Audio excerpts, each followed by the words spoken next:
لہٰذا اس نے جلدی جلدی جو ہے وہاں کے فقیوں کو، فریسیوں کو، نجومیوں کو جو ہے وہ جمع کر لیا اور بلایا اور انہوں نے کہا معلوم کرو، پتہ کرو کہ یہ بادشاہ کی پیدائش کہاں ہونے والی ہے۔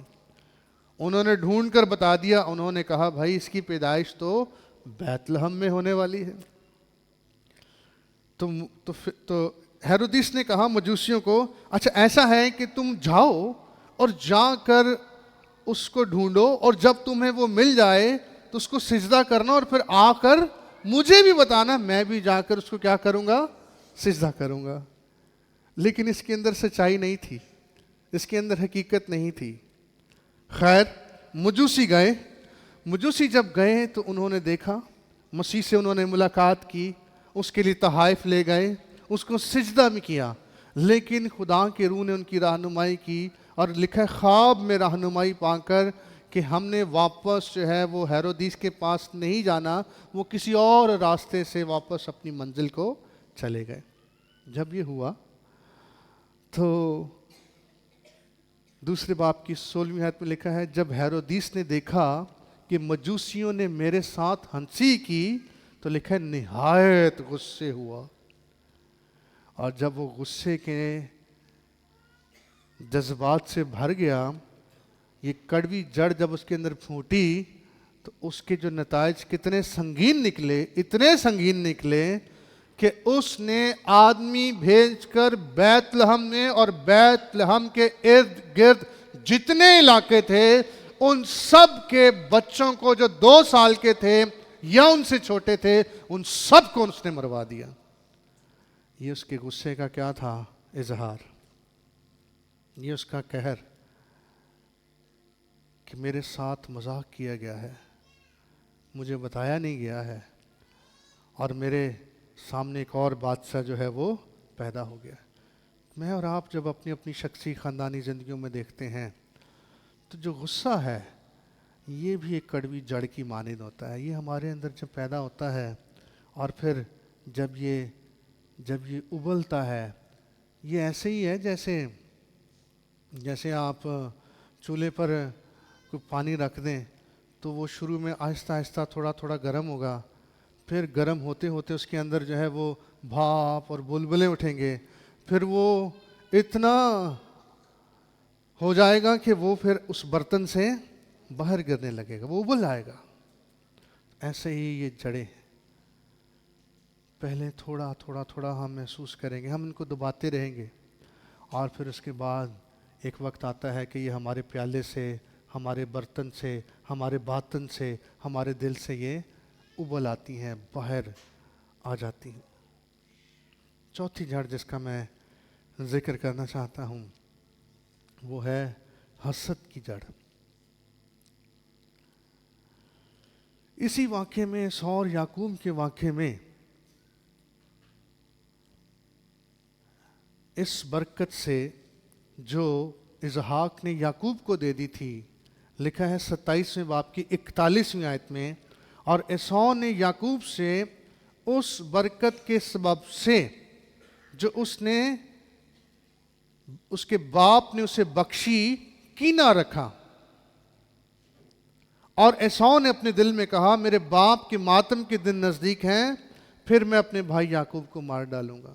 تو جو برکت اسحاق نے یعقوب کو دی، اس سبب سے یعقوب نے اپنے دل میں کیا رکھا؟ کینہ رکھا، حسد رکھا۔ کبھی کبھی میں اور آپ کسی شخص کے پاس کوئی برکت ہوتی ہے تو ہمارا دل بھی للچاتا ہے یہ ہمارے پاس کیوں نہیں ہے۔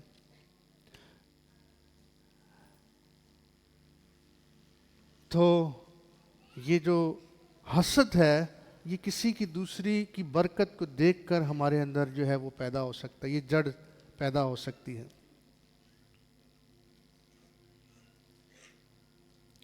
قائن نے بھی جب خدا کی تنبیہ کو نظر انداز کیا تو دوسرے لفظوں میں اس نے حسد ہی کو موقع دیا۔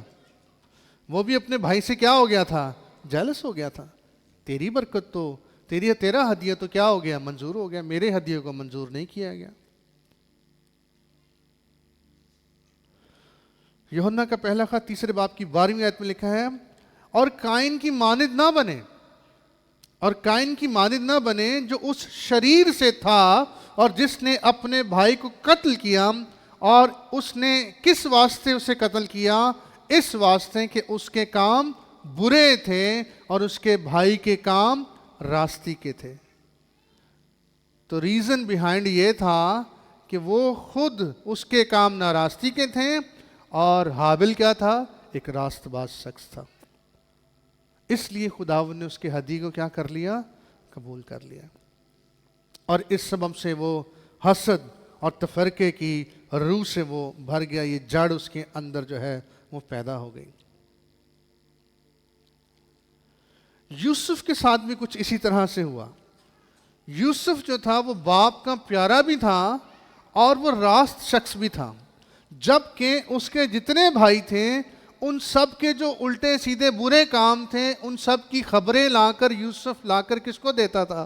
یعقوب کو، اپنے باپ کو لا کر بتا دیتا تھا۔ اور اس سبب سے بھی، اور پھر خدا نے جو اسے برکت دی ہوئی تھی خوابوں کی اور تعبیر کی برکت، اس سبب سے بھی اس کے بھائی اس سے کیا تھے؟ حاسد تھے، اس سے جلتے تھے۔ وہ دیکھو خوابوں کا دیکھنے والا آ گیا، آؤ آج اس کے خوابوں کو انجام دیں، اس کو تعبیر دیں اور اسے ختم کر ڈالیں۔ یہی وجہ تھی، یہ حسد ہی تھا جس کے سبب سے ان بھائیوں نے اپنے ہی بھائی کو جان سے مار دینے اور پھر اسے غلاموں کے ہاتھ بیچ دینے کی نوبت یہاں تک پہنچی۔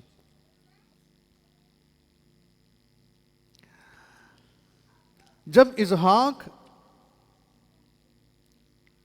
فلسطین کے علاقے میں پہنچا، جرار کی وادی میں پہنچا، تو وہاں پر اس نے جب پہلے ہی سال کھیتی کی تو لکھا ہے کہ اسحاق کو پہلے ہی سال 100 گنا پھل ملا۔ یہ پردیسی تھا، یہ مسافر تھا، اور جب یہ اس وادی میں آیا، اس علاقے میں آیا اور پہلے ہی سال اس نے وہاں بیج بویا، کاشتکاری کی، تو خداوند چونکہ اس کے ساتھ تھا، خدا نے اسے برکت دی اور لکھا ہے اسے 100 گنا پھل ملا۔ تو جرار کے جو کسان تھے، جو چرواہے تھے، جو فلسطی تھے، ان کے بارے میں لکھا ہوا ہے کہ فلسطینیوں کو اسحاق پر رشک آنے لگا۔ ہم اتنے عرصے سے یہاں پر ہیں، ہم اتنے عرصے سے یہاں ہل جوت رہے ہیں، یہ ہماری زمین، ہمارا بیج، ہماری جگہ، اور یہ پردیسی اور مسافر کل آیا اور آج اس کو 100 گنا پھل۔ لہٰذا وہ کس سے بھر گئے؟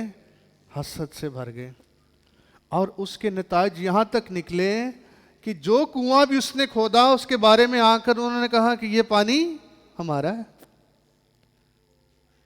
لیکن آفرین اس شخص پر بھی ہے، اس نے بھی وہ جگہ چھوڑی، دوسری جگہ چلا گیا، وہاں کھودا، وہاں سے بھی آ کر کہنے لگے یہ پانی ہمارا ہے، وہ چھوڑا، تیسری جگہ چلا گیا، اور تیسری جگہ جا کر پھر انہوں نے جھگڑا نہ کیا، اور بالآخر پھر اس کو انہوں نے اپنے پاس سے نکال ہی دیا۔ پھر یہ وہ جگہ چھوڑ کر دوسری جگہ چلا گیا، اور بالآخر اس ملک کے بادشاہ نے اور سردار فیکل نے اس بات کے اقرار کی اظہار کیا۔ انہوں نے کہا کہ ہم نے خوب صفائی سے دیکھ لیا ہے کہ خداوند ہم تیرا مقابلہ نہیں کر سکتے۔ حسد کی آگ میں وہ جلتے رہے، لیکن نتیجہ یہ نکلا کہ وہ اس کا مقابلہ نہیں کر سکتے۔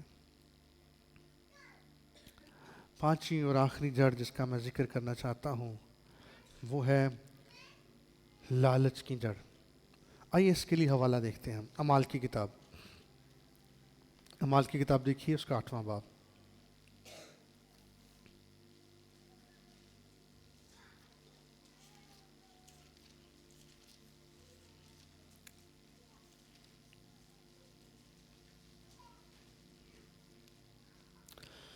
آٹھویں باب کی 9ویں آیت سے میں آپ کے لیے پڑھ رہا ہوں۔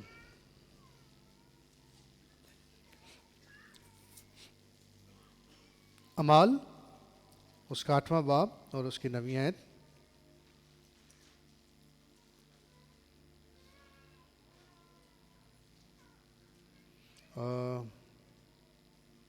چوتھی آیت سے پڑھتے ہیں ہم۔